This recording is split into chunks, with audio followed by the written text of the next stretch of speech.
Alright, so we have the top 5 positive ads for the Super Bowl. One is Xbox 10. We have the Madden games playing with the Super Bowl matchup. Pretty cool for Generation Y. David Beckham, he's a great household name, sponsoring for the H&M bodywear.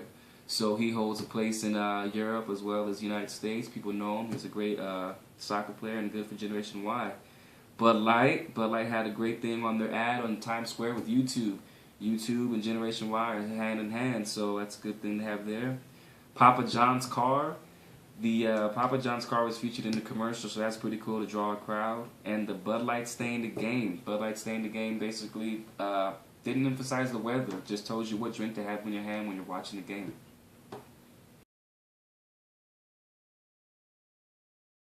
Alright, so next up we got the negative top 5 ads, well, which would be the bottom 5. Number 1, we have a hashtag that was an ad, Ditch the Typical. We looked for that hashtag on Twitter, looked on Google, couldn't find anything. I think that's probably like one of the worst advertisements you can have when your Google search doesn't bring up anything for your ad. 2, Pepsi's going to be a cold game.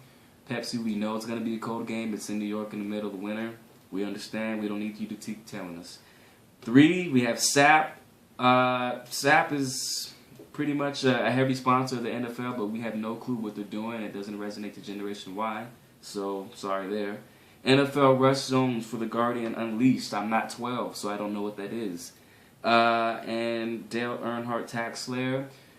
One problem with that is it's too target specific, and it's the wrong place at the wrong time. This is the Super Bowl, and it's not NASCAR.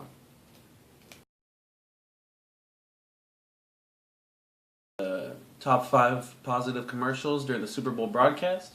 First off, we have SodaStream, which was a commercial with Scarlett Johansson. It was a beautiful lady and a beautiful commercial, and they really worked well together. After that, we had the Sonos commercial. It was an amazing commercial. You saw the sound system with all these different colors, and it really was able to let you visualize what was going on with the sound system, so it was a cool commercial. The Budweiser commercial had a commercial with a puppy and a horse where it really tugged on your heartstrings because it was hard to see them get split up all the time. But then it was nice to see them get together at the end, so that was cool. The Tim Tebow commercial was great because it was a play on the whole fact that he doesn't have a contract right now and all the stuff that was going on at the beginning of the season. I thought T-Mobile was really smart for utilizing him since he is such a popular brand right now too. And Radio Shack put out this amazing commercial where they really showed that they're not your grandpa's store anymore. They're revitalizing and revamping everything that's going on in their stores. So I thought that was pretty cool also.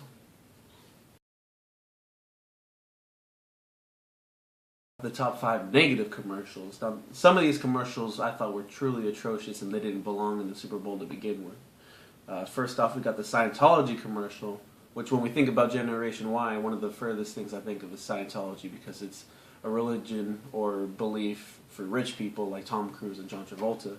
The Bob Dylan Chrysler commercial, I didn't even recognize that it was Bob Dylan. My mom recognized that it was Bob Dylan, so it's kind of outside of Generation Y's scope again.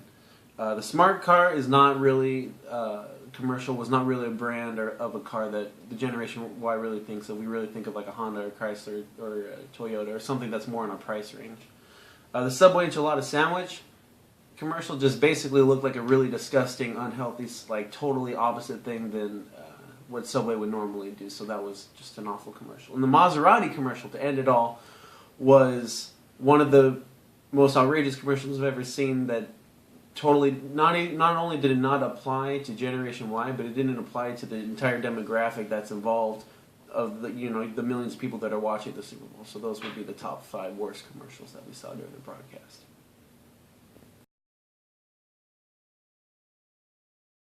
Alright, so the creative marketing suggestions for Super Bowl 49, we broke that down into 3 categories. Of course, number 1, we have beverages. The Super Bowl is going to be played in Glendale, Arizona, one of the hottest temperatures you can have a Super Bowl, and it's outside, so beverage companies, make sure you emphasize how cold and refreshing your drinks are.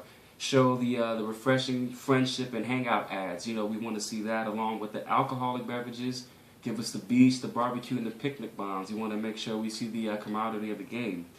Snacks is another category we have. Doritos, we love your ads. Tired of seeing kids being launched in the air. You have fiery habanero chips, so let's try to add something with that. Maybe introduce a new product line, salsa, Dorito chips and Dorito salsa. Give us something new. Next category is technology. As far as technology goes, it's pretty much stay in your lane. You don't need to worry about the Super Bowl, where it's going to be played, or the weather. Just give us a powerful message and we'll get the ad. Alright, and the last question we have here is, why is the Super Bowl the biggest marketing event in sports? Well, simply for that, because this Super Bowl is 1 day, 3 hours, and 30 seconds, as opposed to NBA, NHL, and MLB for 7 games, 2 weeks.